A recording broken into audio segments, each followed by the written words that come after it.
What is going on, everybody? Welcome to this super special episode and interview with Mike Henneberger.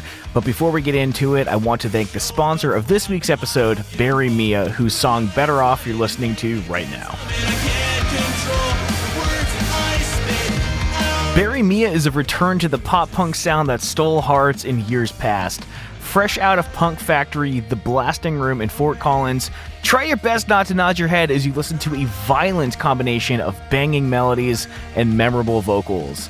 After touring the West Coast at the beginning of 2020, these four musicians from Denver are looking to bring their sound into every hometown. So while we wait for this shit show of the pandemic to end, enjoy their new single at the end of this episode, and please head to our show notes, reminiscentpodcast.com/episode/212 to find links to where you can download and stream their new single. Thank you so much to Barry Mia for sponsoring this week's episode, and now into this interview with author and emo kid Mike Henneberger. Today, we have with us Mike Henneberger, the author of Rock Bottom at the Renaissance, an emo kid's journey through falling in and out of love in and with New York City, a mixtape memoir. A mixtape memoir is basically how we could and should be describing this show, so it's awesome to have you on today, and it was awesome to read your book, listen to the audiobook, and hear, your life through the lens of your favorite songs and artists. It's really a pleasure having you with us. Thank you. Thanks, man. I'm stoked to be here. Like I said, I've listened to your podcast. I love hearing other people talk about, how much music, and specifically like this music, like emo and pop punk means to them, because from reading the book, it's pretty much saved my life and helped me get through a lot of shit. So I'm stoked to be here, man. Thanks for having me. Yeah, Mike, two questions I wanted just as icebreakers. People who listen to the show know that these are kind of the thesis statement questions of the whole thing. So just to break ice, this is no judgment zone. This is a safe place. But let's do it. Tell all your friends or louder now. And if you have any reasons, feel free to think about it or just kind of sort through it. But Tom and I are divided on this particular issue. Man, it's tough. I never thought about it, but I think I might like louder now more. Hell yeah. Hell yeah. Of course, tell all your friends has the, it's in its importance is probably heavier than louder now, but, I think it's just because it's like an early record and like the recording quality isn't great and the lyrics are, a little less mature than louder now, very all the, fair. Basic reasons of like a next record or like maturing through your music and production getting better. I think, I never thought about that, but louder now, probably. Okay. Right. Yeah. So for us, Where You Want to Be is our senior year, like high school album. So really the question is, what's their second best? So I don't know if that's an important detail, I guess, but yeah, I guess I'm too attached. My sister gave me this big binder full of CDs for one Christmas, and Tell All Your Friends was in it. And I think my heart wants that to be better, even though I'm learning That's cool. as we do the show that, anyway, okay. Did she burn all those CDs or did she just grow out of them and give them to you? CD by CD from she asked all her friends. It was honestly the sweetest thing that's ever happened. Oh, that is very cool. It was the most thoughtful gift. Yeah, it was like the White Stripes and Jet and, Death Cab and a lot of other, it was just wow. Oh, that's one of the coolest gifts ever. Yeah, we are here because of that binder, probably, more or less. So, okay, question number 2, and this is the last of the icebreaker questions. If you had to pick a bassist frontman, would you pick Tyson Ritter of All American Rejects or Kenny Vasoli of The Starting Line? Or someone else? Oh man, Tyson. Oh, okay.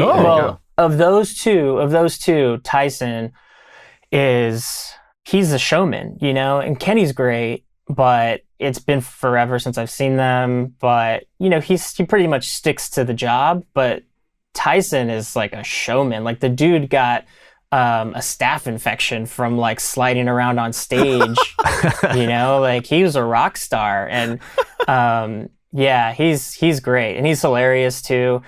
But out of anybody, I'd have to go with AJ from The Dangerous Summer because he's the man. He obviously from my book, I love that band so much. He's my favorite lyricist. I always say probably when I know for sure, because as I'm sure like you guys too, as serious as I am about music, I can never commit to saying something's the best Yeah. or something's my favorite. So I say like he's probably my favorite lyricist, but that means he is. I used to live in the DC area for like 7 years, and a friend gave me Reach for the Sun like the week after it came out, and I feel like I was going to Baltimore every other month to see them live, and Man, that's awesome. I would just weep like that. Yeah, getting to Never Feel Alone in Your Book was like gut-wrenching for me, because that song, it's one of my songs that just takes me down into the gutter, and we'll definitely get to that. But yeah, AJ's incredible frontman. He's got the energy, great voice. He's got that, or he used to have that like orange bass guitar. I think he recently sold it not too long ago, which was... Yeah, I don't know. It's been a long time. The last I saw them was on that Reach for the Sun tour. I've seen AJ a couple times since, but not like I haven't seen the band play since. Just so good. They had their like 10-year anniversary of the album, and that wow. Just great. No, that's what I meant. That was the tour. I saw Okay. them the last time. It was the 10th anniversary tour. Yeah, they killed it. Very good. So, Mike, on the show, we share a lot about like, when's the first time you heard this, the first time you heard that? You reference a lot of tracks that we know and love in the book. Do you mind if we rewind all the way back? Was it high school you got into music or comedy or writing? Or can you tell us the beginning of your story a little bit and where you're from? Yeah, so I was born in San Diego, California. My dad was in the Navy, so that took me to South Texas, the small town I talk about a lot in the book that was far away from any music scene, only had like mainstream radio. But I grew up in this town called Kingsville, Texas, and lived there until I was 18. Moved to Austin with my band. I was in a Christian ska band. I was the singer of a Christian ska band for 5 years. Hell yeah. Yes. And we toured when I was 17. So I got out of the town then, and when we came back, I moved to Austin with my band. But yeah, so at that point, like, I discovered punk rock, and it was punk first. Rancid, MXPX, and I feel like MXPX at that time was like 96, Teenage Politics and Pokin' At Ya was actually like punk and not like pop punk that it is now. And so like I was a skater, just hung out with older skaters, and they would pass around mixtapes or share CDs or whatever. And that's how I got into punk. Watching skate videos and the music on those. But at the same time, I my parents were divorced, and so I started, I was out of the house a lot, and some of my friends invited me to church, and I started going to church with them. And then I don't know how I got into Christian punk and ska, but I guess I had to have found it on my own, because I was the one who started taking it to church and introducing everybody else to it. And so like, it's kind of crazy that like I kind of found like Christianity and punk at the same time, which I think would probably kept me out of a lot of trouble. And it also like got me into my band, which was the start of everything. I got to start touring, and that showed me like the power of music. And so, yeah, I mean, I was the lead singer of that band, and then another band that was kind of like Wannabe Thursday, Further Seems Forever, emo for like 2 years after that band. But I was always just a singer, so I couldn't write my own music. And so like both of those bands broke up because the other people decided to break them up. And I always did like all the management and all the booking and like worked my ass off for those bands, because that's what I wanted. Like I knew it was possible if I kept working at it. And then these other people just decided they didn't want to be in bands anymore. And so we stopped being in bands, and I was like crushed because I had nothing else going for me. I didn't know what else I was going to do with my life. Then my brother's 2 years older than me, and he's always been the guy who wrote zines at school and like passed out zines and stuff. And so we started this magazine in college, and that's when I started like interviewing bands, and we started like a TV show on our college station too, interviewing bands. And in fact, the first band I interviewed on camera was All American Rejects. Nice. Wow. And they were like opening for, I want to say I know Homegrown was on that tour, and I'm pretty sure All American Rejects was like the support on it. But it was right before Swing Swing like hit the radio, so like they hadn't blown up yet, you know? Yeah, so then I just started like doing it. That's how I got into journalism. It's just like I loved music so much, and I couldn't make it So I just started writing about it. And then I just did that for a long time. I'm still doing it. I mean, I do it more through video now, like video interviews and stuff. I was a video producer. I moved to New York 8.5 years ago. I was a video producer at Billboard magazine for a year. I spent a little bit of time at Rolling Stone, and I've done some videos for like Music Mayhem magazine, and I run my own YouTube channel called Zero Platoon, which is a charity that I, work with bands to reach out to people in the military who deal with mental health issues. And so I'll interview bands about, how music has helped them get through stuff, and shoot acoustic videos and have them talk about, what inspired those songs, just so like it's a way to tell people, that you can do something with these feelings that you have instead of letting them defeat you, So yeah, music has been the like foundation of everything I've done in my life since I was 14, which is 24 years ago. Is that right? 38? Yeah, okay. 24 years ago. So yeah, music's been everything to me. So I kind of just try to do whatever I can to work with it. I don't mean to startle you, but you just described Tom's life like at least 80% with 80% accuracy, at least, I'm pretty sure. I don't know, Tom, you want to speak to that? But as you were saying that, I'm like, wow, this is, I see why you two are together on Louder now. It's like a conspiracy almost. Yeah, it's pretty incredible how when I was in middle school, like all of my friends were just like super good at sports, and I just like couldn't quite be as good as they were. And I thought the solution was just to like be better at sports so that they would like me. But the goal wasn't like to enjoy sports. It was to like feel accepted by someone. And I heard Enema of the State. I was born in 91, so you've got like, a couple years on us, but like Enema of the State is what got me.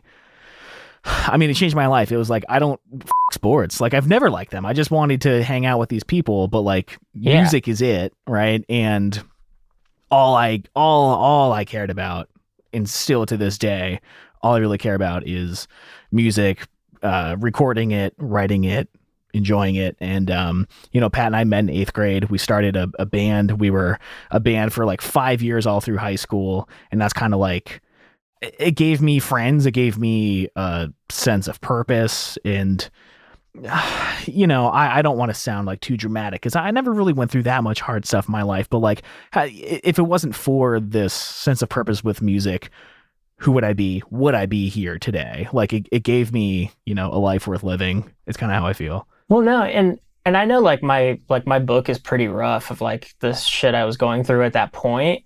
But like, yeah, I didn't have like the toughest childhood or anything like that, but it was the same thing. And I don't think like, let's not like diminish the power that has of just like feeling like you're not accepted and like feeling like you're alone, and but also like not knowing what is out there, like for you probably saw like, what sports did for your friends who loved doing it. And there was just nothing like that. Like when you're a kid, that's built into the system, sports. It's like at school or like marching band or theater, but like skateboarding's not, or like punk rock's not, or like playing in a band is not. That's something you have to figure out on your own. And like, but there's also a million things that aren't, like the reason I was drawn so closely to music was because, and skateboarding too, it's like, before I got into music, I thought I was going to be a pro skater, even though I sucked at skateboarding. But those were the only things that I could see, because I wasn't good at sports and didn't care to be. Those were the only tickets out of my town that I saw. Yeah. Because you don't see, like, nobody teaches you about the advertising industry or, right. the Wall Street, like nobody teaches you there are a million ways to get out of your little town. But like when you're a kid, it's just like, people get stuck in your hometown, or they like join the military like my dad did, and I didn't want to do that and still ended up doing it. Or like you play sports and you go out and maybe you get lucky. But like for me, it was just like, oh, I'll just be a skater and then I can go to California and just skate all the time. Or that's why I got my band on tour, like I just wanted to get out of my town, and those are the only ways I could figure out how to do it. You mentioned doing like in the book, you talk about Five Iron Frenzy and kind of the Christian ska thing.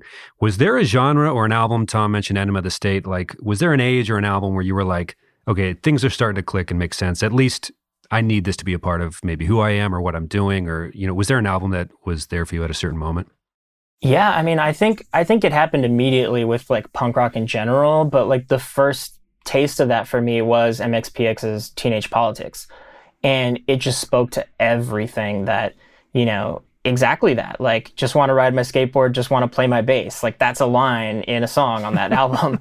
And like, that's it. It's like, it was all about kind of being an outsider, but like being okay with it. And then also they were like known as Christians and kind of a Christian band at that time. And so me being like introduced to that, but not really through my family, just kind of like finding my way into it, it showed me that like Christianity isn't this like scary thing where I can't have any fun because I just discovered this punk band and they're Christians and they skateboard and they seem to be like questioning authority and stuff like that. And so it taught me that right away. And like soon after that, I found like, I always tell people the first CD me and my brother ever bought was Teenage Politics, and the second one was And Out Come the Wolves by Rancid. And so like that's just like song after song about the community of punk rock, And so it just like it didn't take time at all, and those just happened to be the first CDs, but maybe any first punk CD I got would have clicked with me. Maybe it was just what I needed at that time, Yeah, it's interesting that like, again, I'm like one generation down, I guess, where the bands that introduced me to quote unquote punk were like the ones that were inspired by MXPX. So like Simple Plan was like the baby's first punk. And I unapologetically fucking love Simple Plan, but like in some of their music videos, you can see the MXPX and the Pennywise posters and stuff. And eventually I did start like, oh, there's 10 years of music before this. Like, let's start working backwards. But like the thing that I loved was that like old punk and hardcore, it's very about like that community. It's very inclusive, right? Yeah. And I think I got in with Simple Plan because they talked about like how isolating it is to be a kid and not understood, and like the grown-ups won't listen to you and hear you. And it was like this even though they weren't directly talking about community or inclusive, it was just like someone out there understands how I feel. And I think that's why I held so hard to it. Cause like the stuff on the radio at that time was like, no disrespect, but like In the Club and, all of these stuff. And it's just like, I can't like I'll shake my booty to it, but I can't emotionally attach to it. And I think that's why I clung to emo and pop punk and stuff so much. Yeah, like if you watch TRL, it would be like a mixture of like boy bands and pop punk. And I mean, I was still young, and I mean, I don't know if I was young enough at that time, but I was definitely like emotionally immature enough at that time to still have that same connection to Simple Plan and Good Charlotte and, New Found Glory and all that. So their early records definitely like connected with me the same as anybody at that time. Because I mean, I don't know if there's really an age for it. It's just like what you're going through and that stuff like, and that's what I tell people about I really want to, and like, I'm not trying to steer the conversation. It's just topical right now. But like, I tell people that like, I want my book to like, I want to turn it into a TV show because there's shows like The OC and like Dawson's Creek that have like done so much for music, but they were about teenagers. And I wrote this book. I started writing this book when I was 28. And it's about a period of my life from like 28 to like 32. So like I was a full-blown adult, I was in New York City, graduated from college, starting my career. And like, it's all the songs are like emo songs. Yeah. Like, it's a joke that it's not a phase, but it's not a phase, it might be for some people. It's just like somebody I'm sure could write this book about country music, like that's because that's what resonated with them.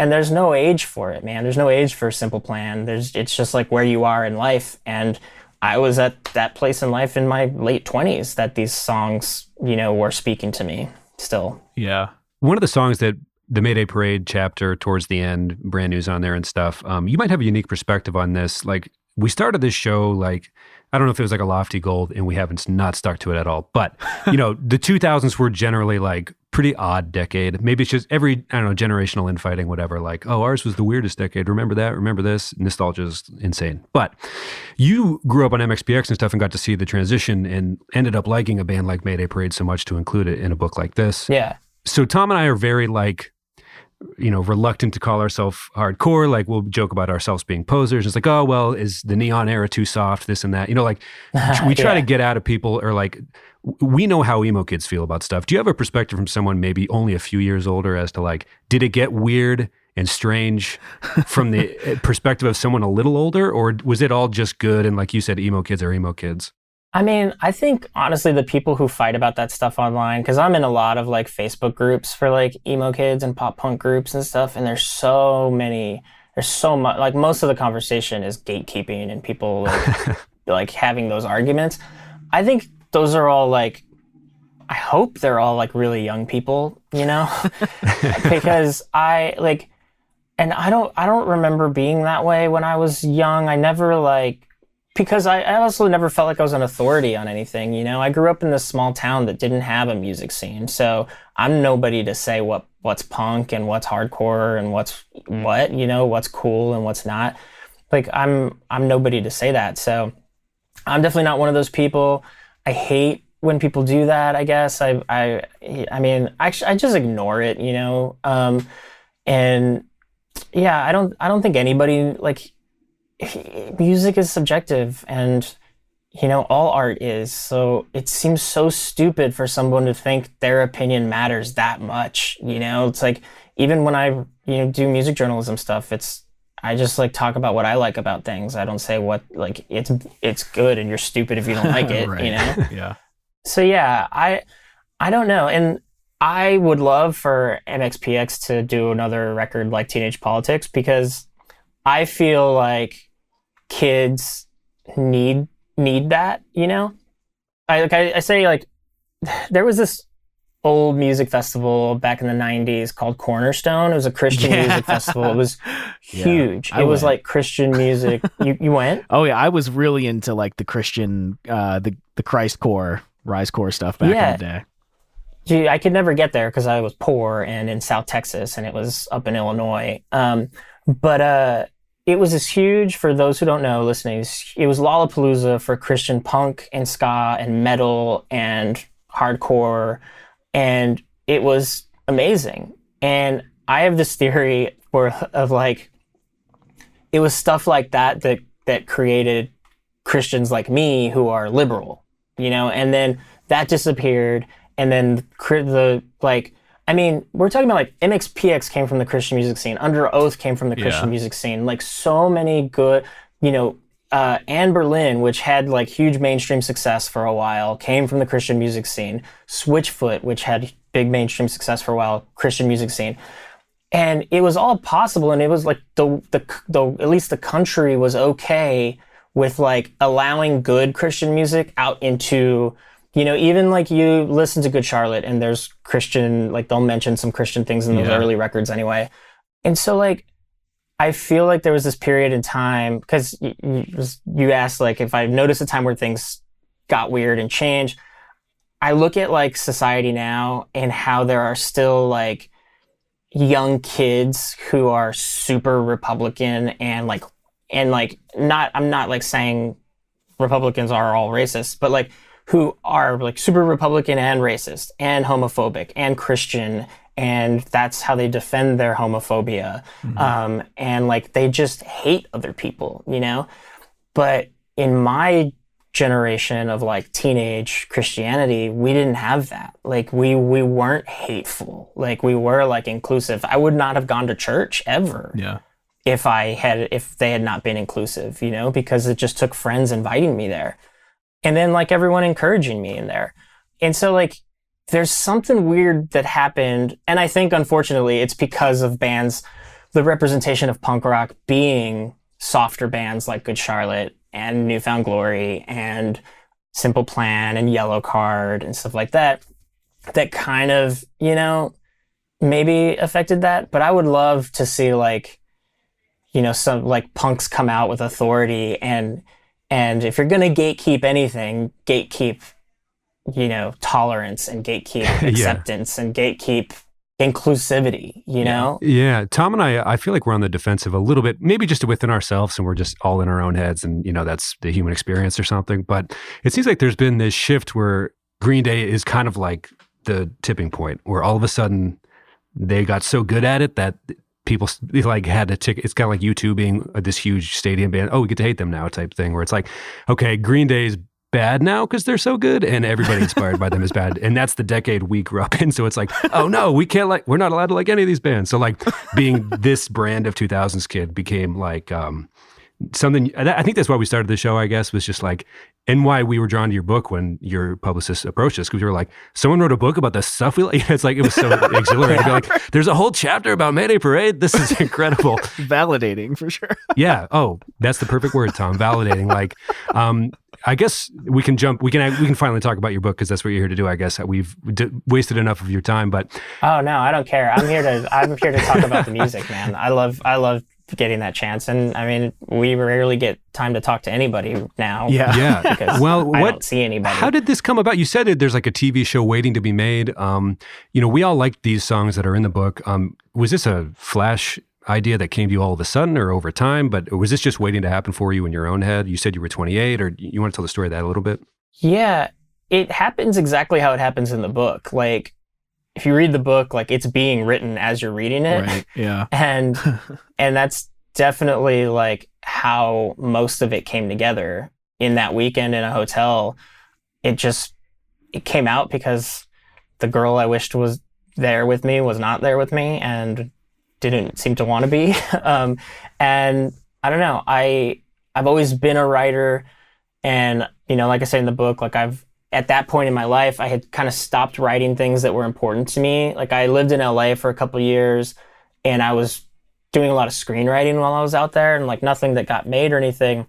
But also, like, I'd never really tried to get it made the way you're supposed to. Same with this book. It's like, I didn't send this book to publishers. Like, I just like put it out, And so that's the weird thing I have, of where like I fear professional rejection, because then I feel like I'm going to be proved wrong, that like I think I'm really good at what I do. I think I'm a good writer, and I think I have great ideas.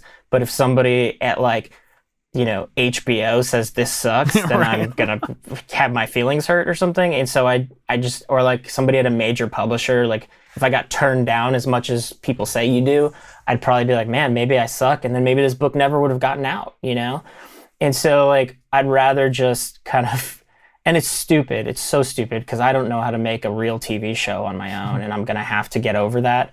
But I have not yet. Like, I haven't even written this pilot script for this yet. Well, if you meet anybody famous, we haven't written the screenplay yet. We swear we're gonna. It's called Subtle as a Brick. It's the John Nolan story. And oh my God, that sounds great. We were so, like, in the early days of the pod, we got him to tweet back at us because we were just bugging him all day. Like, Subtle as a Brick, we're going to play by Tom Holland, and Timothée Chalamet is going to play Adam Lazzara. And we like, it's basically, it opens up in the existentialism on Prom Night music video. I'm going too long about this. Nice. But if you do get famous, Shoot, we I love it. got some ideas, specifically John Nolan related. But anyway. No, I'd love to work with people who will do all the work. That's right. So you kind of just went to a hotel for a while and kind of got into it. I don't know what questions to ask really around like the mental state aspect of the book, or when you went to the hotel, did you bring a typewriter? Like, I'm going to write also, or you were like, I'm going to drink and see what happens. I had my laptop. Yeah, I had my laptop, a bottle of Johnny Walker, some Adderall, some Xanax, and some Ambien. So yeah, for those who haven't read the book, I won this concert photography contest with this photo I took of Set Your Goals at Warped Tour in 2010. And Nikon and Live Nation put on this contest where the prize was a ticket to any Live Nation concert, airfare to that city, and hotel for a week, or hotel for like 3 nights, something like that, 2 nights, 3 days, I don't remember, and car service to get you to and from the concert. And so I asked if I could get tickets to see Watch the Throne, the Jay-Z and Kanye tour when they put that record out together, because this is 2011. And Live Nation said anything except that tour. So I saw that Portishead was playing in New York. They were doing a couple of U.S. dates, and I had never heard of them coming to the U.S. And since this time, I've never heard of them coming back to the U.S. And so I went to see Portishead. but I was already living in New York for an internship at that time. So I just said, hey, can I just like pocket the airline vouchers, put me up in a hotel? I'll just stay in a hotel for a weekend. And so I stayed in a hotel for a weekend at the Renaissance in Times Square. And yeah, I mean, I was already living in New York, so it wasn't like I needed to go out and see the sights, you know? So I really just did it as kind of like so the only like thing I set out to do was like, I'm gonna, you know, get in a hotel and drink and write. That's it. And I did, and that's how this book came out. I didn't know what it was going to be. I didn't know what was going to happen once I got to that hotel. But whoever reads the book, everything that happened from the second I left work is in that book. And so that's how it started, you know. Every chapter in the book has a song that goes with it. And the first one is 23 by Jimmy Eat World, because as you read in the book, I left work and 23 by Jimmy Eat World came on my headphones. And so that's just like kind of set that path in the book. But yeah, so that's how it came together. It just, you know, started rolling out. Like, that's the first chapter. It's like me walking from work to the hotel. And then the second chapter was like easy to come. It came to me because it was like, oh, the only other time I stayed in a hotel while I was in New York was this time I stayed at the Chelsea. And so the chapter 2 is that whole thing, you know? And then I think chapter 3 is like back at the hotel. And like, it's like every other chapter is at the hotel and then there's flashbacks, you know? So I wish I could claim to be a better writer, and it scares me that I'm, you know, this book kind of just, oh, that's what I was going to say. I can't tell you how I wrote this book because I was drunk and high the whole time, and I don't remember. Well, it seems like it was waiting to come out to a certain, like, I don't know if we want to do this now or later, but there seems to be a therapeutic, I guess, energy. Like there was something in you that was kind of waiting to be reckoned with, maybe. And I don't know if the music was side by side with that. I don't know if, Tom, you had some questions about maybe. It seemed like there was something that was wanting to come out, or you had to face yourself in a lot of ways. Yeah, I mean, it definitely needed to come out. And as I've gotten older and, you know, focused on my mental health more seriously, seeing a therapist for years, taking the right medication, not abusing it, meditating, doing the hard work that it is to maintain a good like balance when you, like myself, you have major depressive disorder and anxiety disorder and ADD, and you don't have good sleep habits. So like, it's hard work. It's an active process. You have to constantly be doing it. And so as I've gotten older and more mature and taken that stuff more seriously, I've recognized that the therapy of it. But at that point, I definitely had not, because it was years, like that book covers an amount of years where I just wasn't doing the right things to feel better, or I wasn't being smarter about my mental health. And so it wasn't therapeutic when I did it because I didn't know what it was, you know, I just put it away and I hid it away. And in fact, like the dark headspace I was in when I wrote that book kept me from looking at it for a long time, you know, and kept me from going back to finish it because I didn't want to revisit that dark headspace. So I didn't know how therapeutic it was because I wasn't ready. I wasn't healthy enough to like see it as something that I was still doing all that shit for years. I was still abusing pills and drinking too much and, you know, looking at the wrong things as the solutions of what I needed. Yeah, I didn't see it as therapeutic for a very long time. Yeah, it's really hard to see properly when you're so deep into it. You know, it's only once you're a little bit outside that you can see, you know, how far down you really were. Yeah, and that's the only reason the book is out, is because now, like, you know, I finished it years ago and was too scared to put it out because I didn't want people to see what was wrong with me and see what was going on in my head. But the only reason you guys have read it or anybody's read it is because I'm so much better now that I can look back at it and say, like, if anybody judges me, I could say, like, yeah, you're right. That's who I was, and it was shitty and horrible, but this is who I am now, and I was able to get past that. So one, it gives me the opportunity to feel better about myself in overcoming that, but it also, I hope, encourages other people and shows them that they can do it too, you know? Like, no matter how shitty you were or, you know, how stupid you were, like, you shouldn't let it stop you from getting better, because we all have the ability to. You know, I was reading through some of the promo materials that your publicist sent me, and there was a quote in there that I really loved because, you know, as I was reading the book, it was kind of like I really wanted to know. I know that the whole book was a stream of consciousness, you know, just kind of putting everything out on the table. But like Pat said, like, was this therapeutic for you, or like what was the headspace?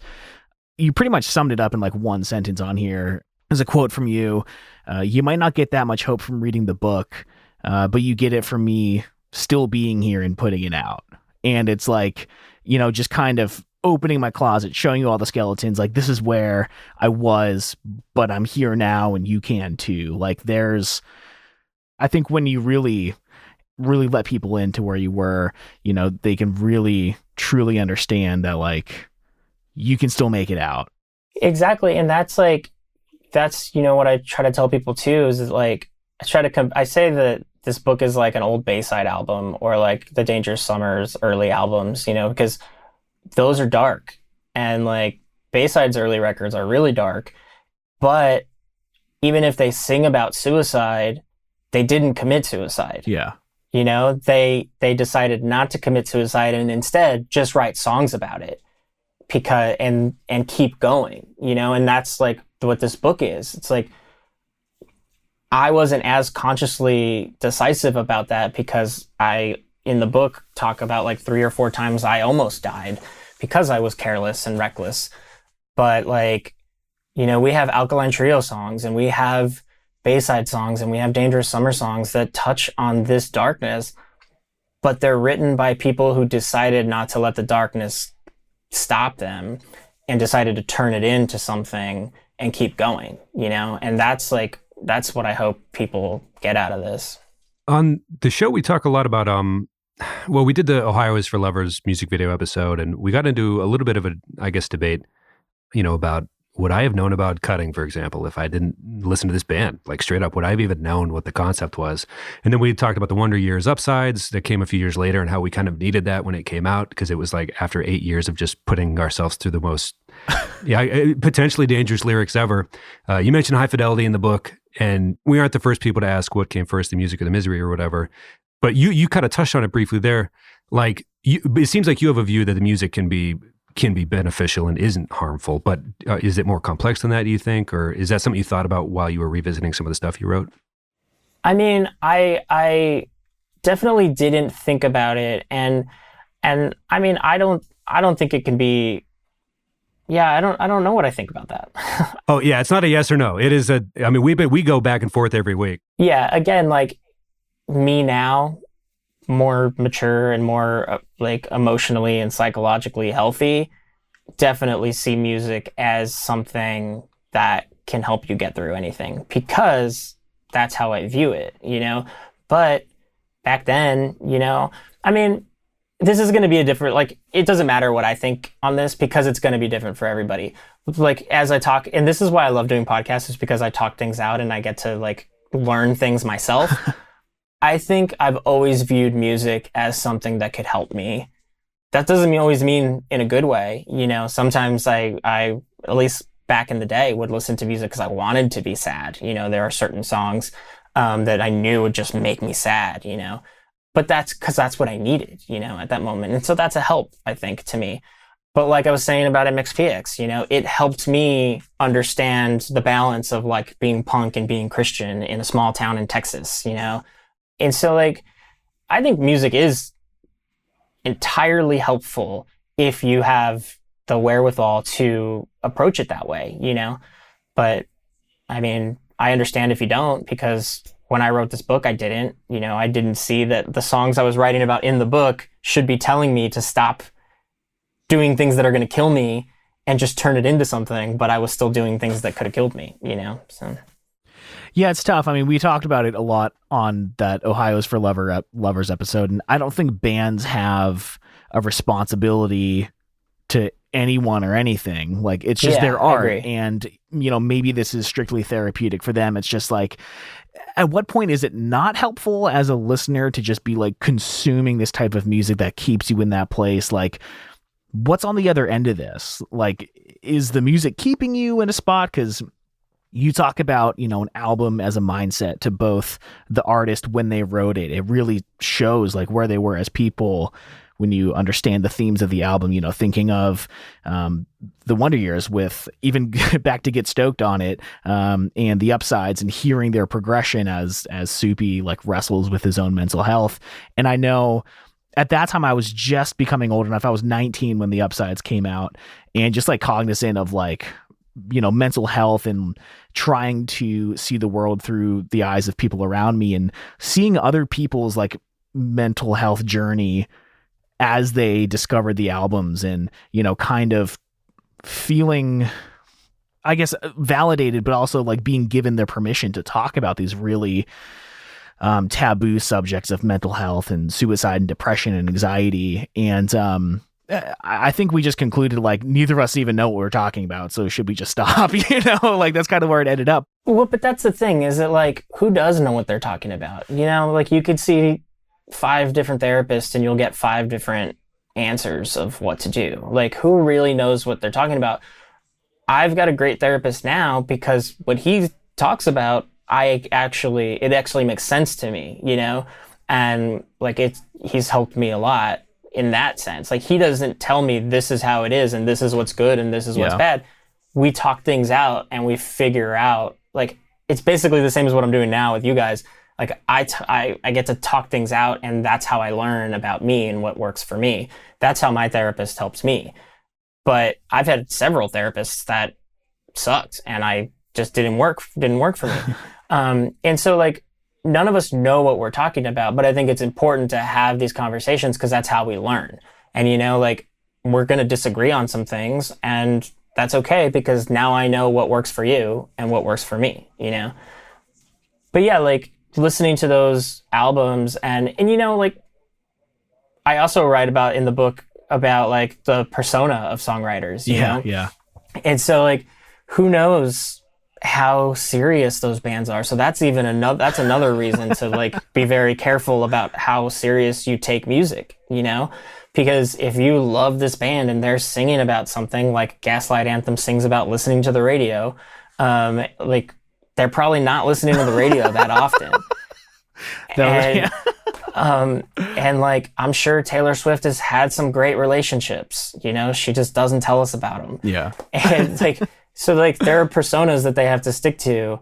And so like, maybe don't base your life on what these artists are saying, There's a really good Portlandia bit about that, about the Americana writer. And he's like, have you ever actually seen a crooked train? Like, let's write about stuff we know. And he ended up just writing about like when the smoke alarm's dying and it beeps, and it just turned into like a totally awful song. And that was really so often I tell myself I need to watch more Portlandia, and I just watched like somebody posted the sketch where the guy's like talking about his studio, and he's like, and I got all these mics. It's like the ones they use on Pet Sounds, Pet Sounds? And like Pet Sounds? everything Pet is Sounds? like what they use on Pet Sounds, and like I watched like the first season and I never go back to it, but every time I see something from it, it's hilarious. Yeah. So I need to watch that more. That's super good. The persona thing is hard. It adds another layer.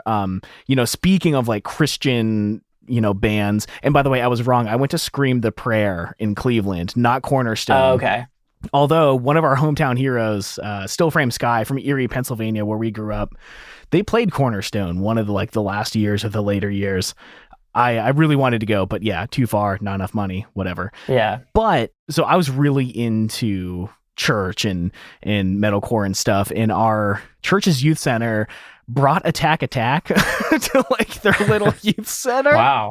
And I remember like one of my friends knew them from Columbus, and their guitarist, like a tube blew out on his amp, and they were like, hey, can someone give me a ride to wherever? And I was like using my mom's car. I was 17, and the whole band got in this car, and like hearing them talk, I was like, I think these guys might suck. Like, they don't sound like, they're like on stage preaching, and then they're in my car, oh, really? Not on the mic. And I was like, I think that was the first time I got a little peek behind the curtain of like, maybe they're acting on stage, it's not to say anything about them because I don't know them, but it was the first time I caught a glimpse of that, I guess. Yeah, no, there was definitely a lot of that in the Christian music world back then because it was so easy to be successful back then. It was a huge thing. Like there were, like you said, you just remembered it was a different festival. There were a ton of these huge festivals all over the country that were just Christian rock festivals. Yeah. And there were even traveling ones that were trying to be like Warped Tour coming out back then in the 90s and I think like late 90s, very early 2000s. It was a big deal, and it was I mean, not worth it because those people are going to burn in hell. I'm just kidding. I don't care. I don't know. But it was worth it to like put on an act back then because you could be very prolific. Like you could be very successful in being a Christian band, you know? So some people might have seen it as like, oh, okay, let's put on this act, you know, because it was worth it. Yeah. You know? There was definitely some money flying around, at least at this Erie church. I have to include these details whenever we talk about it, but they had just built this like multi-million-dollar facility. Yeah. It's like one of the biggest churches in Erie. And there was like seating as if it was going to be like Shakespeare in the Park, and there was just like armrests and stuff out where the people would be dancing in the front. And they'd bring in these acts like Attack, and then they'd just start into Stickly and stuff. And dudes were just getting thrown like double-digit feet across the room into the armchair rest, just like people getting taken out. It was like there was enough resources to pull this event together, but there was no thought at all as to like the consequences of what was actually happening in that room. It was such a beautifully bizarre scene. But anyway, awesome. Kind of Erie's kind of a weird place where that's where we're both from, but kind of in between Buffalo, Cleveland, and Pittsburgh. So we would get these weird cross like. Occasionally bands would be tired or have to stop and stuff. And occasionally you get a chance to see someone who was too big to be in Erie at that moment. And it was just kind of cool sometimes when that would happen. Yeah. Nice. Hey, everybody. Welcome back to the Remin Elevator, where we take a minute to thank our Council of Elders. These are our top tier Patreon supporters, the Emo Elders. In this group, we have Andre Prevost, Johnny Leftwich, Chris Lukey, Jason Carey, Anonymous, and JW Johnson. Thank you all so much for being in this group, and thank you to everyone who supports us on our Patreon. We're having a lot of fun creating bonus content and video AMAs, behind the scenes photos and videos, and all kinds of stuff in our Patreon. If you'd like to check it out, you can head over to patreon.com/reminiscent to see what we've got going on in there. But again, we say it every week, and I mean it every time. We truly, truly appreciate anyone who just listens to the show. Thank you all so much for being here. We know you've got a million other things to do, and it means so much that you spend a little bit of your week with us every week. Thank you so much, but this is my floor. Back to the show. So going back to, like, you know, you mentioned you were in a place to grow and develop and, you know, go into therapy. You know, on the other end of rock bottom, when hopefully people start understanding there's a problem, seeking help, hopefully going to therapy. I go twice a week. It's the best. You know, what was it that led you to think, I've got to do something different? Like, how do we get out of this? And like, yeah, what did that look like? Yeah. I don't know. I mean, I feel like maybe that came just as like organically. Well, no. So like, I've always wanted to feel better. I've always wanted, ever since I was like, so like the depression and anxiety thing, like I spent a short time in the army, and that's when it like really became a thing. Like that's when I was diagnosed with it, you know? And so like when I got out, I was so like directionless, and I felt like this thing was supposed to give me this meaning in life, and it didn't, and now nothing can. So I was really struggling with that, and I always wanted it to go away, you know? Like that's why I know I've had a lot of, you know, crappy therapists, is because I tried them, you know? Yeah. And that's why I know that I found the right medication now, because I tried other ones, you know? So I've always wanted to feel better and was open to it. But then also like, it was just easier at that time when nothing was working. It was just easier to keep like abusing alcohol and to keep like, hey, I've got a comedy club and these comedians are coming from San Antonio. Let's party and let's do a bunch of coke and drink and, you know, do whatever drugs we can do and party. You know, it was when nothing was working, it was just easier to, I thought I was doing all I could to try, you know, and nothing was working. So why not keep doing this other shit that could kill me? And so like, I've always wanted to feel better. And I think, I don't know, man. I think like getting to New York, which is always a dream of mine, to like live in New York or LA and work in, you know, media and entertainment, which are the things that I've tried to do for so long in my life. I think just life started coming together, you know, and maybe I just started working harder. Mm-hmm. I'm honestly, man, like I feel like I really got better once I met this new therapist. Like this, and I've been seeing him for like 2.5 years probably. I've never been more like conscious of getting better, and I've never been more conscious of what it takes and the work that I need to put into it, and I've never been more like willing to do the work till I met this guy. And I think that's, I mean, that like, I just put the book out last year, you know, because I felt like I was okay putting it out, you know. I think that's really what it is that I've had the right things in place for the last few years, but it took a lot of searching and it took a lot of, you know, trial and error to figure that out. But that's the thing, that's what it's going to take for everybody. Like anybody dealing with this stuff, I can't tell you the pills I take because they're not going to work for you like they do for me. You can't talk to my therapist. I can't even talk to him more than once a month, you know, but because he's too busy. So you just got to put in the work and find what works for you. But you got to want, like I said, I've always wanted to feel better. I just couldn't find the things that helped.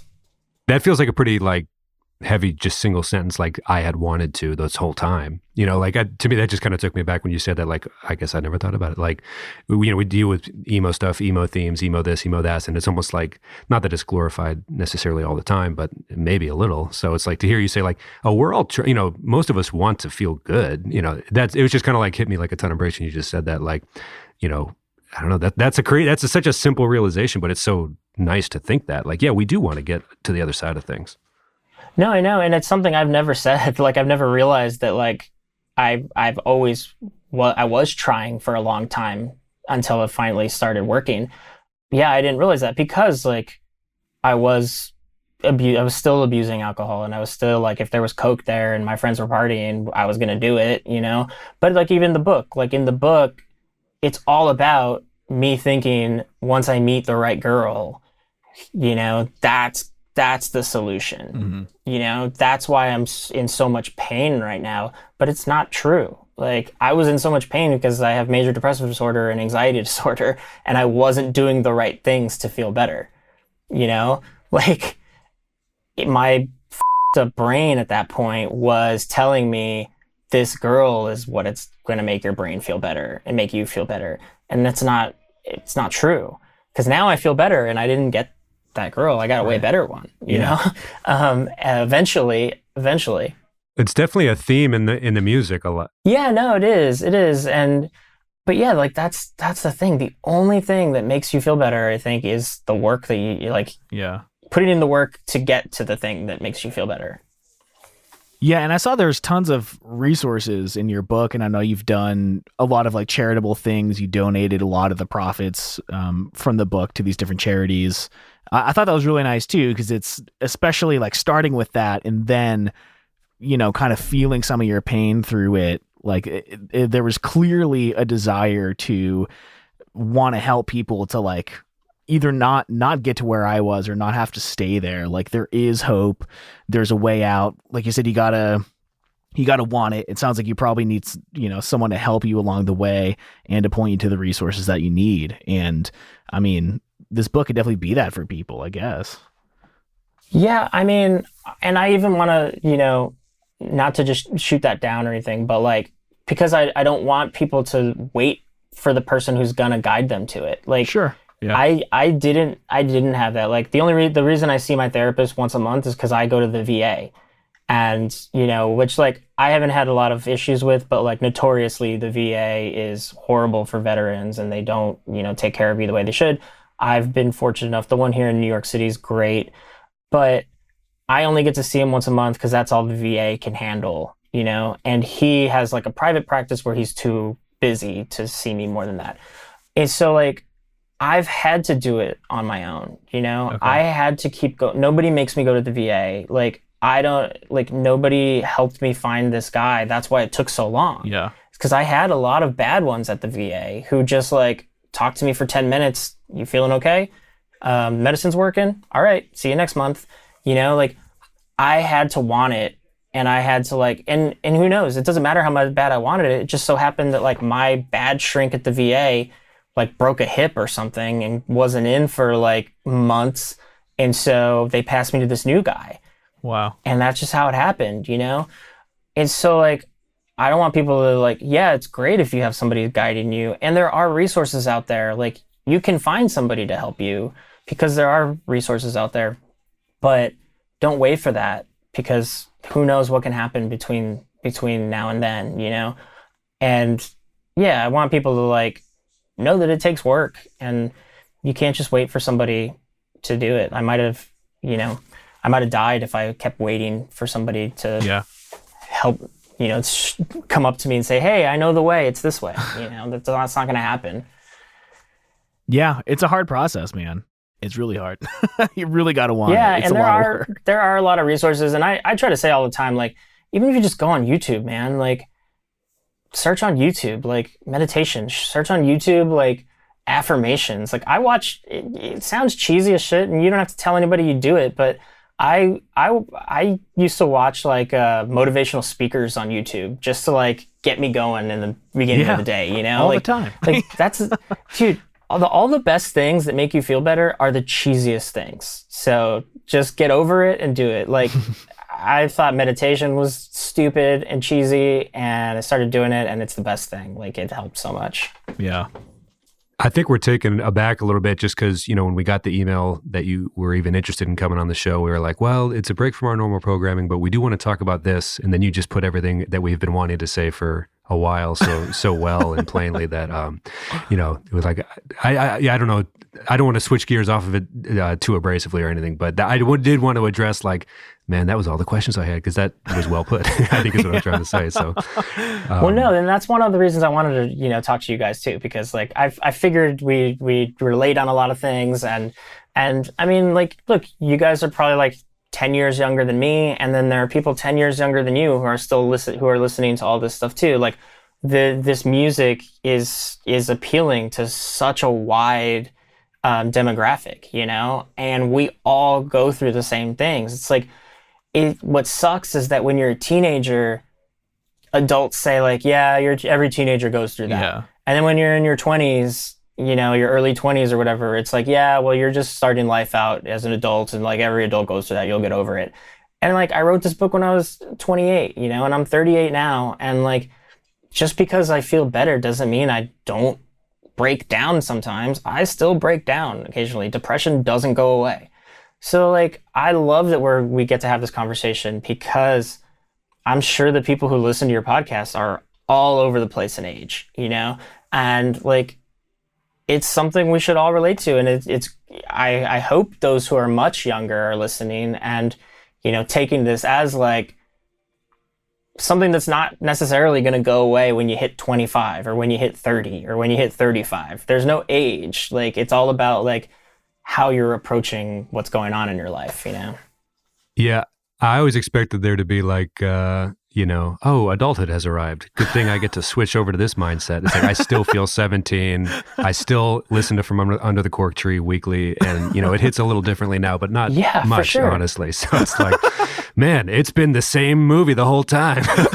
Yeah. And that's why it's not a phase, because that shit applies to your life all the time. It doesn't, nothing gets like so better that sadness and like depression is not going to, you know, affect you. Right. Do you mind if I ask kind of an off-topic question? Because I know we've kept you for no, dude, a little I love while. doing this. So Sure. So this is off-topic, and again, I don't want to be too abrasive in switching, but there's a few things in the book that you mentioned that you had a job. Like, this is just one I wanted to ask before we let you go, and this doesn't have to be the last question. But any good hot topic stories? You said you worked there, and I'm dying to know how that experience was for you. Oh man. I mean, I had some good ones, but I don't know. They were good Hot Topic stories if I were like still working at Hot Topic. Gotcha. You know, because it's like I was just talking about this with some friends of mine the other day. I think it was probably the guys I work with or something. How like Hot Topic was like one of the stores at the mall where like anybody who goes in there thinks you're cool because you work there, and they all want to work there. You know, it's probably like girls in like Abercrombie, like high school. I mean, like when I worked at Hot Topic, like high school kids come in, they all want to work at Hot Topic if they're shopping there, Yeah. So yeah, no, I don't have any great, well, so like, I don't know. I mean, I don't have any great Hot Topic stories, but like my manager at Hot Topic, his name is Anthony Diaz, and Anthony was like, I worked at Hot Topic in 2000. So I lived in Austin from 2000 to 2002. So I worked at a Hot Topic in between that time. And he used to go out on the road with like Yellow Card and Newfound Glory in 2000, 2002, like knew those guys already. So he got me when Newfound Glory went on tour with Blink-182 and Midtown in like 2001 or 2002. He was like, yeah, man, just come to the show and I'll get you. And this is like an amphitheater show. It's not like a club show. He's like, just come to the show and I'll get you in backstage. And the show was like 40 minutes from Austin in this big like amphitheater where they have shows in between San Antonio and Austin. And this story really isn't that cool. It's just one that came to me. I had to close that night too. And so I had to like drive straight down there. And he did. He got me in and he got me backstage. And I was on the list when I got there. And as I was walking there, like 3 people stopped me to take pictures with me because they thought I was Jordan from Newfound Glory, which like when I was younger really looked like him. I could like, I'll send you a picture you can like put on your Instagram or something. Did you lean into it?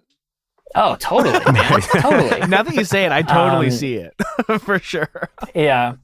When my hair's short, yeah. But and no, so like I went backstage and got to like hang out with those guys. But he was like friends with all those guys when they were like coming up, and so I got to meet some of them through him. There was a really great like pop punk band called Dynamite Boy that was on Fearless Records for a little bit, and their drummer worked with me at Hot Topic. But yeah, other than that, I learned a lot about gay culture from the gay guys I worked with. That was great. Interesting. Yeah, those are 2 way better stories because I'm jealous that Tom got a job at our local PacSun just to have cooler like shorts. And I was like, man, this is high profile stuff for Erie, Pennsylvania. Yeah. And so like, yeah, any backstage anything is trumps our mall job stories, I think, if only by a little / a lot. So yeah, no, that's about as cool as that got for me. That's pretty fucking cool, though. Yeah, that's pretty great. Like, I got 10% off at Baskin Robbins. That's my mall job story. There you go. Well, yeah, I mean, that Hot Topic job did a lot for me because I was like, I think that's what introduced me to like Saves the Day and, or maybe not introduced me to Saves the Day. No, it didn't introduce me to them, but it helped me a lot with like my emo culture because the guys I worked with there were a lot cooler than me. It was Austin, and I came from this little town. So, like, got me into Reggie and the Full Effect, No Use for a Name. Like, nice. I learned a lot more about music, which is just funny, which is ironic because, like, Hot Topic gets a lot of shit for being, like, kind of a poser store. But I learned, the guys I worked with there were, like, one of them was in a punk band that went on Warped Tour. Like, his band was, like, the Barbecue Band on Warped Tour. And then the other guy, like, toured with Newfound Glory and Yellow Card and stuff. Like he started a clothing line and you could see Yellow Card wearing it in their like early videos, So yeah, like I had a really cool crew there. That's awesome.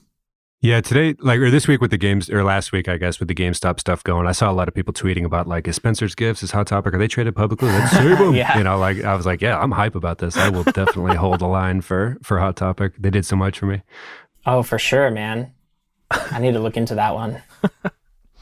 You mentioned High Fidelity in the book so much. I'm just going to keep going until somebody stops me, I guess, but I swear this will be the last one if it has to be. But is it unfair to put like a top 5 Desert Island album ask your way at this moment in time? I don't want to put too much. It's unfair. It's unfair to you guys because I've been asked this before, and I am never ready for this question. Okay. But no, I like to try it. Top Sure. 5 Desert Island albums. Oh man, now I'm gonna lose all cool points that I've had. Oh, you're good. It can be within the genre. It can be overall. No judgment zone here. Tom and I tried to do an episode years ago and just flopped. Everyone just texted us like, "Are you guys all right?" Like before we were fully emo on the show, like publicly. They were like, "Wow, these are."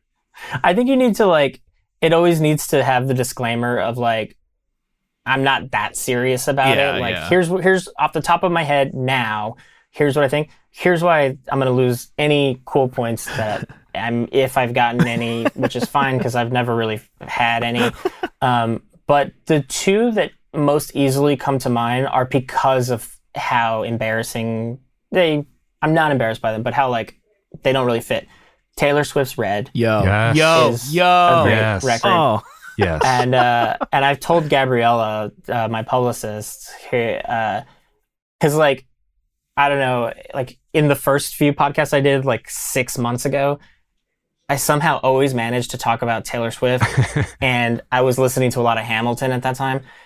I'd probably take the Hamilton soundtrack. Wow. Okay. These aren't bad answers, man. Yeah. It's very motivating and inspiring. The lyrics are great. I love it. So those two always come to me because I know that like I'm gonna be, feel a bit weird about them. No, don't feel weird. Red was one of Pat's Desert Island albums, and 1989 is one of mine. So you're in good company. Oh yeah.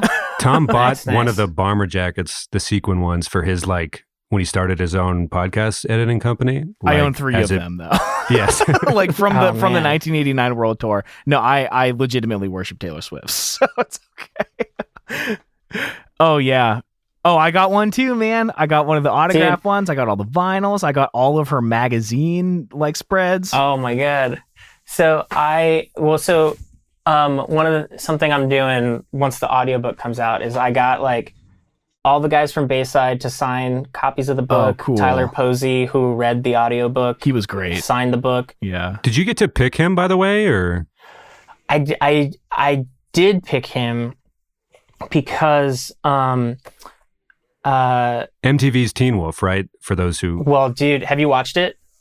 My wife's sister worked on it. I'm not like a huge fan of really? the show, but like when I heard it was him, I was like, oh, dang. Like, It's really good. I actually, after meeting him and after he recorded the book and after I went to LA and shot some video interviews with him, I decided to watch it and it's really good. Yeah. I binged 7 seasons, 100 episodes in probably 2 months, but that's only because I only watched it when my wife was at work. So it's really good though. The guy who wrote it, and we're so getting off topic here, but the guy who created Teen Wolf, the series, and wrote it is the guy who created Criminal Minds, which is about serial killers, and that's a great show. So yeah, I mean, go into knowing that it's good.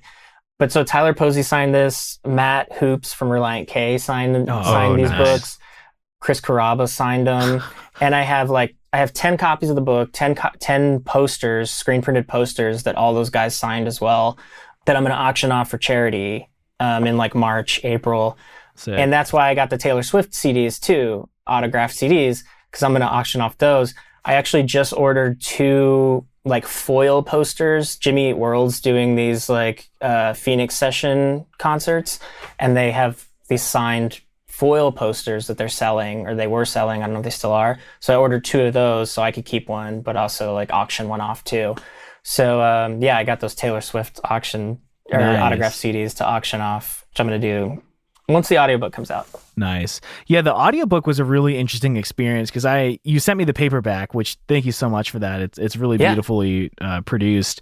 The audiobook was great because, first of all, Tyler performed the hell out of it. He made it seem like it was just your words. I was shocked to hear your voice because I just associated it with his voice because of the way he so naturally performed, and he included a couple stutters, and it just it felt like it was his experience he was living. Really great. But how the music came in and out of the song, it was very, very, very well done. It's reading the book is incredible, but the audiobook is this full experience. I super enjoyed the way it was done. Sweet, man. Thanks. And that's a perfect like segue to this because, like I was saying earlier, I pushed the release of the audiobook to March. And the main reason for that is because I don't have all the music cleared yet. I have almost all of it cleared except for the 2 Jimmy Eat World songs and the Two Door Cinema Club song. So Universal Music owns the masters of the Jimmy Eat World songs. And they've been such a pain in my ass. They also own the publishing for Dashboard Confessionals Hands Down and the Smoking Popes song Megan. Here's what happened with those. I have had Chris Caraba's phone number for years because I met him at a festival and we were supposed to like set up an interview for my charity. It never happened. But I just randomly texted him 6 months ago. And I said, hey, I don't know if this is still your number. You gave me your number a long time ago, blah, blah, blah. I have this project that I'm working on that I'd really like to talk to you about. And we set up a Zoom. And I like got to Zoom with Chris Caraba like 5 months ago. And I told him all about my book, what I'm doing with it, and how I want to do the music on the audiobook. And he was like super into it. And he was like, well, let me put you in touch with the right people at Universal Music. And if they can't help you, I have 2 versions of Hands Down that I own. Oh. And I could just give you one of those. So like he owns the original one that came out on the So Impossible EP, the just straight acoustic version, which I love. That's the first one I ever heard. Me too, yeah. And so like, because Universal is they're the only label, only publishers who gave me any trouble on the songs. BMG was cool, Atlantic's cool, Sony's cool, Hopeless Records was cool. Everybody was cool except Universal Music. And that's why I want to keep saying that and putting it out there. Put the pressure on him. But so like Chris Caraba gave me a version of Hands Down that I could just use for free. That's awesome. Because Universal Music won't let me use a song for free, you know? And here's the thing is like, I tell them all, of course, like if I had the money to pay to use these songs, I would do it. Yeah. But this is, for charity. I'm donating 50% of the profits to charity. The other money, which like, I'll be honest, I've made like nothing, and I'll never profit from this book from the amount of money that I've spent on like marketing and putting it together and sending it to press and flying to LA to work with Tyler, driving to Nashville to get that shit autographed, like paying for my website, paying for like all this stuff. I'm never going to profit from it. And even on the months where like I don't sell a lot of copies, I still like give more money to charity just so it's not embarrassing that I give them like $10. But so Chris Caraba gave me that song. The Smoking Popes recorded their song Megan for their drummer. He has a YouTube channel called Live at the Rock Room, and they played Megan on there. He gave me that version of Megan, so I don't have to go to Universal Music to use that. Here's the f***ing coolest thing. I have been working for like 5 months, like 4 or 5 months, emailing with Jimmy Eat World's management about the book. I sent 4 copies to their publicist at RCA Records who said she would send it to them. Apparently she did not send it to them. And so like Jimmy Eat World's doing these Phoenix sessions where they're playing albums from beginning to end, but they've also been doing these meet and greets. I paid $150 to do a meet and greet with Jimmy Eat World so I could tell them about the book. And I did. That's scrappy, yeah. They're supposed to only be 2 minutes long. So I was so nervous. And I started talking about it, and I went like 5.5 minutes with them. And I told them, I was like, hey, I've been talking to Universal about using your songs in the book. I'm not going to put you guys on the spot and ask if I can or ask if you can help me. I've been talking to your manager about it. I'll just ask him. But Chris Caraba gave me a version of Smoking Popes, blah, blah, blah. And then like after I talked to them, the next day I emailed their manager and I told him. And then he emailed me a couple days ago and he said that it looks like I can use the Phoenix session songs because they own those. All right. So like I can't put the audiobook out without 23 starting the book. Yeah. If Two Door Cinema Club doesn't come around with their song, they're like chapter 9. That's fine. If you've gone through 8 chapters with songs, one doesn't have it, sorry, but that's Two Door Cinema Club. It's actually Warner Chappell Publishing who's taking their time on it, so we'll see. But I can't put it out without the first chapter having a song. Yeah. So I need the Jimmy Eat World songs, you know? So it looks like I'm going to get the Phoenix Session recordings. That's awesome. Nice. Unless they release like records of those, like that'll be the only place you can hear it on my audiobook. Wow. Can people pre-order? Like, if we drop this podcast episode prior to the release in March, where would you direct people to pre-order? It's actually only going to be on Audible for like the first year. Gotcha. Okay. So yeah, it's on Audible. I can send you a link for that if you want. Yeah. Yeah, so I'm really stoked about that because yes, Tyler did an amazing job. Like, and he wants to do the TV show. Like that's so. I'll tell you how how that happened. Like, I wanted the actor who read the audiobook to be somebody who would be in the TV show too, but because I mentioned I'm in the book that like I'm half Mexican and it's not a huge part of the book or anything, but I wanted it to be represented. So I like Googled hot young Latino actors and I didn't mean like I do that all the time. I'm so hot. I know. I didn't mean like I'm so hot that I need a hot actor to look like me. I meant like who's popular right now because I don't know young actors, you know. And Tyler's name came up, and I knew Tyler. I don't know him personally ever. I didn't then, because he was on an episode of Workaholics, and I used to do the social media for Workaholics when I worked at Comedy Central. I love that show. And when he was on there, I used to be in charge of like coming up with like watching the episodes and coming up with cool shit to do online. So if people like little Easter eggs and stuff. And so like I worked on the episode that he did. But then I also knew that he like DJ'd emo nights, so I knew he was in a pop punk band, so like I knew he would get this book, you know. And his band's publicist is Big Picture Media, who are my publicist. But I've known Dana, the owner of that company, for over 10 years, like since she started the company, and I was writing in my magazine, you know. So I asked her if she could hook me up with Tyler and like if she could ask him if I could send him a book. And I sent him a book and he loved it. He relates to it so much with like various, like I've interviewed him about the book. And so I know that we have like a lot in common and our backgrounds are fairly similar.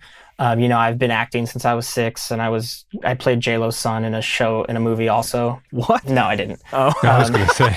But no, he when he was like 6 or something, he played J-Lo's son in, I think, Made in Manhattan. Oh my maybe, God. I think. But anyway, so yeah, he loved it and he was down to do the audiobook, but he told me, he's like, if you want to do a TV show, man, that's my world. Like, I'll help you get it done. But this is what I'm talking about. Like, he told me this 6 months ago and I haven't written a script. Yeah. Why? Because I'm f***ing like I still have like, don't get it twisted. My mind is not fixed. My mind is not working. I still have like shit in there that keeps me from doing that, you know? Like there's still shit going on in there that like I could have written. I know that I can write. I'm the master under deadline. I used to write papers in college for people that I knew shit about, but I figured it out and I did it. And I know I'm a good writer and I can do it. I just haven't done that. And I've had months to do it. Do you see it as a drama or? Oh yeah. I don't know. Like, I mean, I've gotten, my idea has gotten more and more clear as I procrastinate. So I just need to do it. I don't know.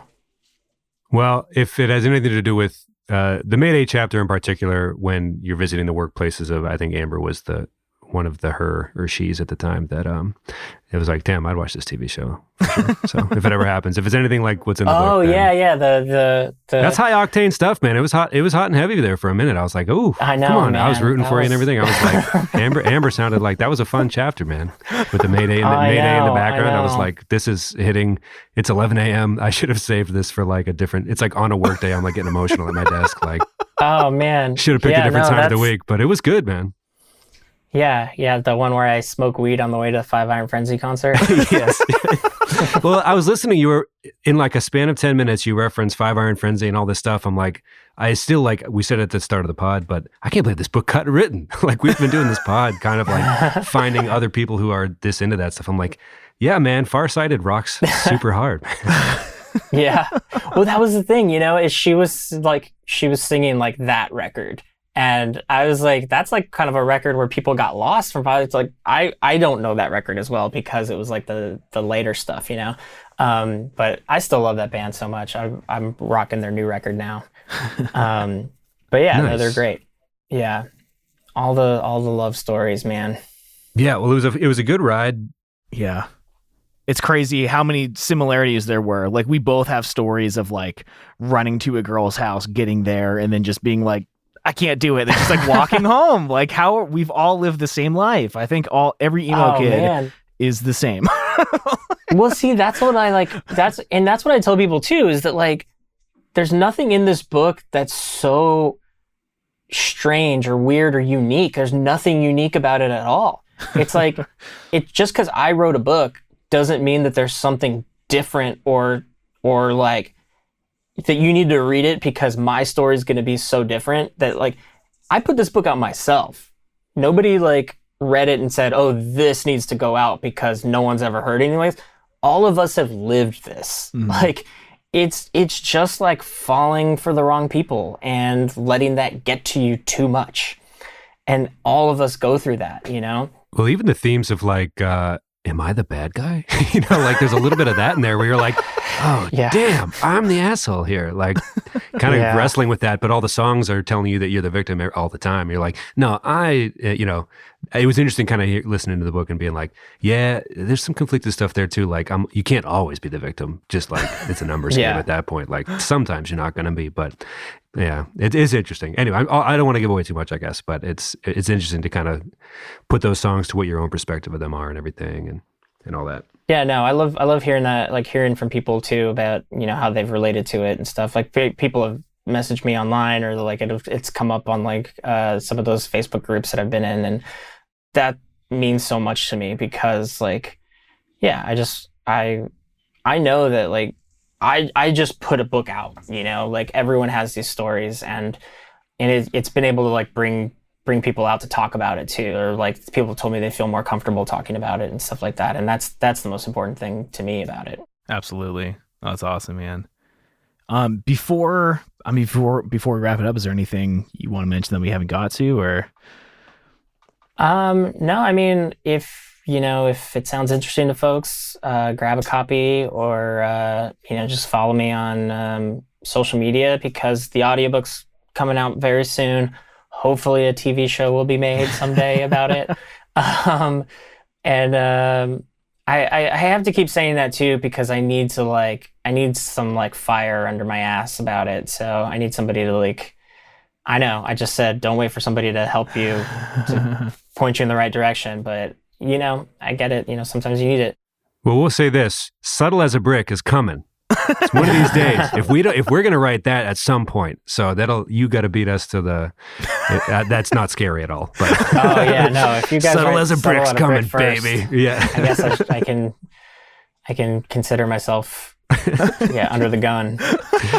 Just kidding. But if that lights a little great fire, title, even a small one. Well, that's all we got so far. But sometimes maybe that's all you need. I don't know. We're just guys. I always said when I was at, not that it's a pun or anything, but when I was at Billboard and we were like had to like think of video series and stuff, I always said think of the pun first and then the show will come to you, like what it's supposed to be about. Yeah. But you guys are already, you got that stuff down already. Yeah, it's basically written. So I'm just kidding. But, well, Mike, it's been a pleasure, man. The name of the book, Tom. Sorry, edit this part. I'm so sorry. Hey, wait, before we go on to that, I've been thinking about this from the beginning. Why isn't Mark Hoppus one of your frontman bassists in that question? Oh, man. I think, so we just recorded the First Date music video, and there's a lot. Yeah, I heard that one, yeah. We are, I guess, whenever we talk about Blink, we want to do such a good job, because they're like our dudes. We're not allowed that. They're hugely popular. Yeah. And every time we go deep into the weeds, and it's just us, like, letting each other talk it out about like, why do we love Blink so much? And then we get in our heads about it. And it's almost like, you know, Weezer's kind of like my band personally, like from childhood. I'm like, are they becoming Weezer? Like, or have certain bands benefited from not putting stuff out? Are they like on this different trajectory now? Like, are we supposed to view these albums different? And so like somebody tweeted the other day, like a different pod, a standard bassist joke. But so we like tongue in cheek hopped on the bandwagon of like, we are a pro bassist show. Okay. We talk about all the bassists all the time. And now that you mention it, it's like, yeah, Mark's one of the goats for sure. Like prototype of how all of our young garage band music was supposed to sound was through the lens of that. So you're right. It should be. Yeah. I think it started as one of those like Tyson and as far as like barstool arguments would go, like not the company who I don't care for that much, but you know, like if you're just in that setting, are Tyson and Kenny similar enough to be the perfect like either or? Because Mark is maybe a different animal in certain respects. Now we're getting way, we're too pro basis of a show. We're going too deep maybe, but no, I think Mark's a different animal in a lot of ways, maybe. No, also, and it's like the line from High Fidelity, is it better to burn out or to fade away? And unfortunately, like it's the same thing. Like the first concert I ever went to was Blink-182 in like 96 before Jesus. Travis was in the band, $5 cover, 200 person all ages show, like Cheshire Cat, like not even Dude Ranch yet. Oh, you were in San Diego. Was that around that time? No. This was in Texas. Like I was 13, and it was the first concert like I chose to go to. I saw like Menudo as a kid with my mom, but and the second concert I went to was MXPX and Value Pack, which was another Tooth and Nail pop punk band, and 90 Pound Wuss, which was another Tooth and Nail like punk, like thrashy punk band. But anyway, Blink-182 is a big band for me in that sense, you know, but like seeing them over these last few years, and I hate to get too deep into this because I really like have this crazy fantasy dream of like being the person who gets to write the Blink-182 book, like with them. Ooh. And so like, I hope this book like, and I hope it does become a TV show. I hope the audiobook blows up. Because like Tyler Posey, his band is produced by John Feldman. Oh God, yeah. Who produces the Blink-182 records. And everyone. Like, and everyone.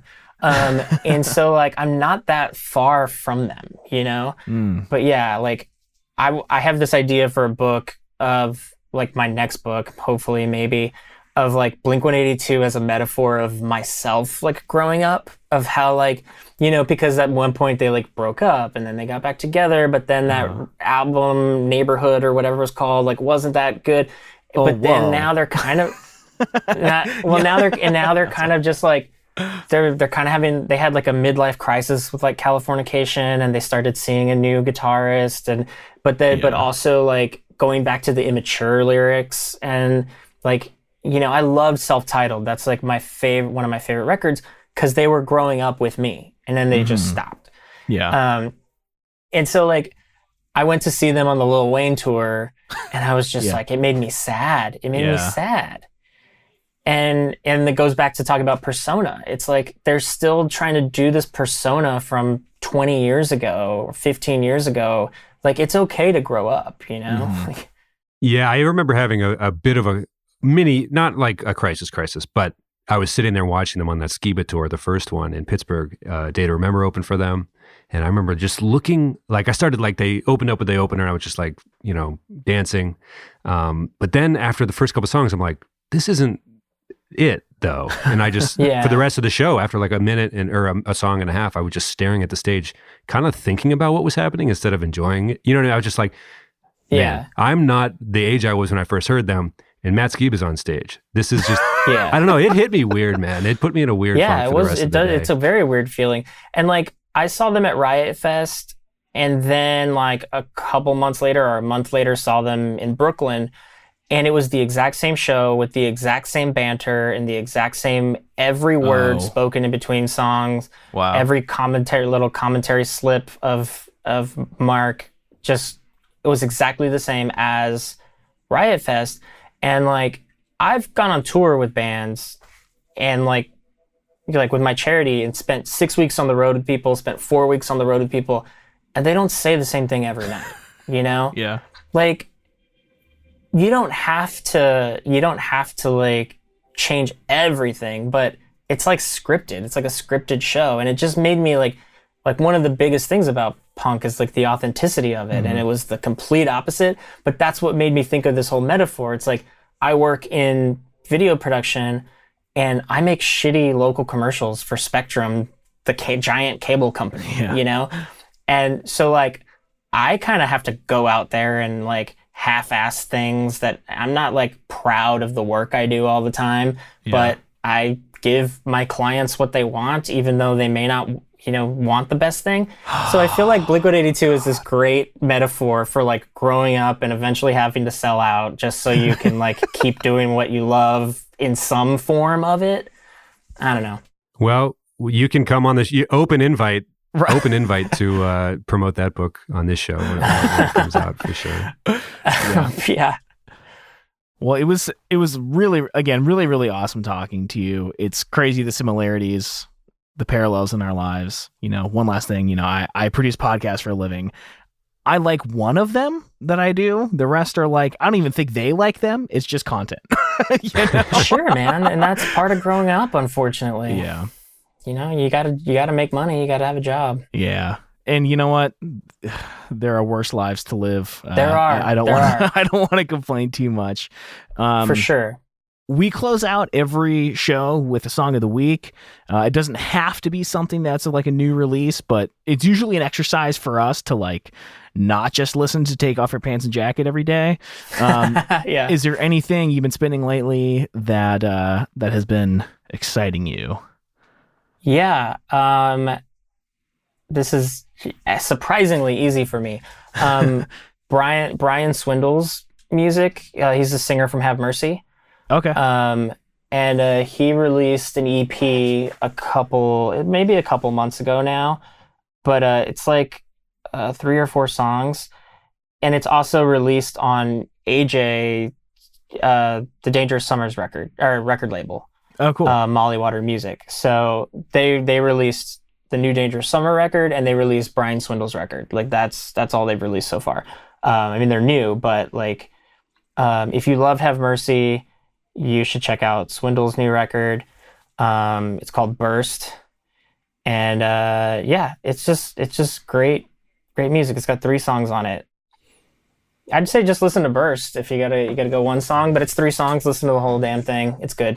Awesome. He's a great songwriter and one of the best voices in the world. I've seen them a few times, probably they're both from Baltimore, right? Have Mercy? Yeah. Well, so Dangerous Summer, AJ lives in Virginia now. That's right. Yeah. I think he's in Virginia now. But Brian's still in Baltimore. They're both Baltimore bands. Area bands. Yeah. Very cool. Have Mercy is one of the bands I went out on the road with my charity a couple times. So awesome. They're good guys. Yeah. They write really good music. Interestingly enough, my wife was in an IKEA and she heard the song Bite the Hand by Boy Genius, which is like the supergroup of Julian Baker, Phoebe Bridgers, and Pat, would you know the third girl in that? Off the top of my head, if you keep rambling, I can look it up real quick. But anyway, but I know we like the other. Yeah, go ahead. Yeah, supergroup of 2 artists we talk about on the show a lot. Bite the Hand by Boy Genius would have to be mine this week. Yes. Sorry, you caught me looking up Boy Genius for the... No, I'm going to do... I think Imploding the Mirage, there's like a re-release or something by The Killers, and C'est La Vie was the new track there. Sometimes I use the song of the week just to remind myself to check stuff out. That's exactly what's happening here. But yes, cool. That's definitely... I guess... Is there a Weezerification happening to The Killers as well? Now I'm kind of spiraling now that I had to talk about... I don't think so. No, that's fair. Okay, you had to stop me there. Yeah, that's good. Man, unfortunately, like, people aren't paying as much attention to The Killers. Like, I didn't know they released a new record. I just randomly came across it like a couple weeks ago, and it's so good. But all of their records are good. Like, that can't be said for Weezer, in my opinion. Maybe not yours. Oh, there's some swings and misses, but they keep swinging. And I guess there's some days I feel like there's something admirable in the swings, and the attempts. This Okay Human stuff is very interesting. Sorry if these songs of the weeks aren't supposed to be conversations, but no. Hey, we're like you said, we're thrilled just to in a pandemic have a nice weekday evening to have a nice chat. Oh man, yeah, it's so great. Lucy Dacus, Tom, by the way. Oh, okay. Oh yeah, she's great. Yes, yeah. It's a stupid talented band. Boy genius. I did a live stream for Waterloo Records South by Southwest party, and she played that. So I produced the live stream of it. Awesome. Yeah, she's great. But no, the new Weezer record I just listened to from beginning to end a couple days ago, and posted on Facebook that I really like it. I love that they do keep swinging, and they're not asking for anyone's approval. Like, they're just doing what they want, and that's fine. I didn't hear anything I hated on this record. Like, on every other record, there's been like some, come on, really? But yeah, this is his like wet dream Beach Boys pet, like you talk about the Pet Sounds joke in Portland. Yeah. He's like going orchestra. He's like wants to be Brian Wilson a little bit. I'm like, I'm here for it. All my favorite songs. No, me too. Sometimes I'll hear one of his new hits and I'll just be like, damn it, Rivers, you've done it again. I fucking love this, man. Like, yeah. No, I'll give you that. There's definitely some hits probably on every record. But yeah, this new record, it definitely felt so obviously as like, it felt like he recorded it in his bedroom. Like, just, it felt so personal and like so like minimal, you know? And I mean, even though it had like other stuff in it, it felt like very authentic, like very, like not trying to write a single or anything like that, you know? It's interesting you say that about the Killers. Because I think you're right. Come to think of it, everyone was writing, and probably accurately. I didn't, I could have I admittedly could have paid closer attention to Imploding the Mirage, but everyone's like, oh, there's this stadium sound, there's this new energy. It got really high praise, and I'm like, oh my God, are the Killers becoming U2 or something? Like, are they like morphing into something greater than the sum of what it used to be? They deserve so much more than they have right now, man. I think people, you know what? Actually, what I wrote on Facebook about the Weezer album is that it's a great album. Or it's a good record if you can grow up and stop comparing everything to the Blue Album and Pinkerton. Yes. And that's how I feel. I think that's what happened with the Killers, is that like people just loved them in the beginning, and every record got so much better though, and people just didn't want it. Like, some people didn't want it, but every record is so much better. They've gotten so much better every time, and they're one of the best bands live too. But I think people just want that, like, somebody told me shit. Well, I think it's like the emo kid's dilemma. Like, you're not going to be where you were when you heard Hot Fuss for the first time. You're just not going back there. Are you mad at Brandon Flowers, or are you mad at yourself? Like, that time is linear or something. You know what I mean? Right, you're right. What are we talking about here? Which I am saying that out loud now because that is me. Like, that's how I feel. I'm like, man, I really loved hearing Hot Fuss for the first time. That was a nice moment. And see, I liked Hot Fuss, because I was into all that. Like, that's where I don't love My Chemical Romance, because at that point in time I kind of like stopped listening to that because there was a lot of great indie, like dancey indie rock coming out around then, and Hot Fuss was part of that. The Hives, Hot Hot Heat, The Bravery, all that stuff.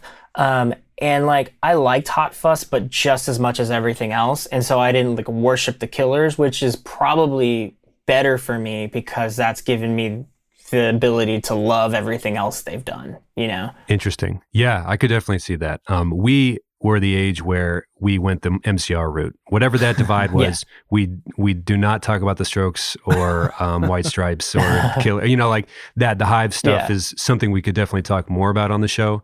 But we are, you could see the fork in the road. We went definitely towards that's where the like Two Door Cinema Club stuff. comes out of too. Like that whole dancey rock stuff. Man, I loved that. I want that back. Like, were you in New York at that time? Is that when you moved there? No, you know what it is that is the soundtrack of my LA years. Oh, all that dancey indie rock. But then it kind of that's when it started coming out, and then like it blew up and was just every festival, every Lollapalooza, every ACL fest was those bands. And so like it was just there for me for a long, like Matt and Kim. I mean, basically anything on the Chuck soundtrack, so good. So it reminds me of my LA years, which were like really fun for me. Nice. No, I'm glad you guys got to talk about that, because that's not my wheelhouse. Tom so never indulges me on the Killers, so I'm like, Killers? I'll talk about the Killers all day.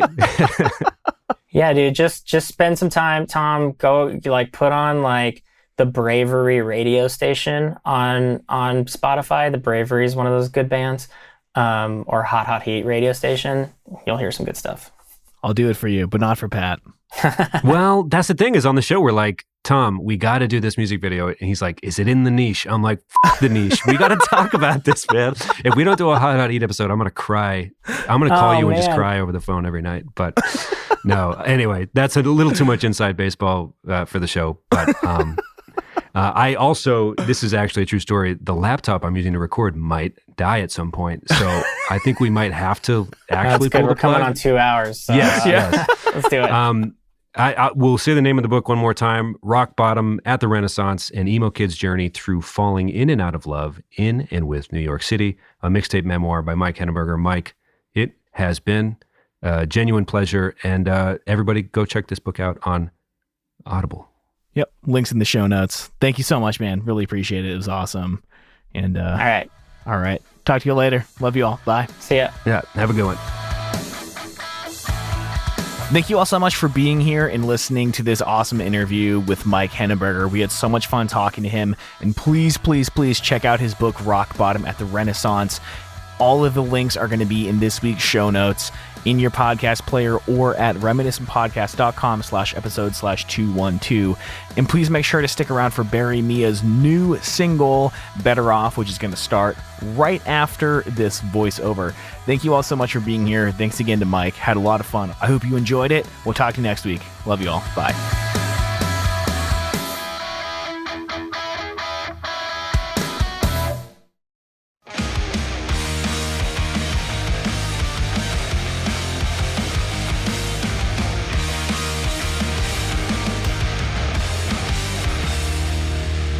Pose me like it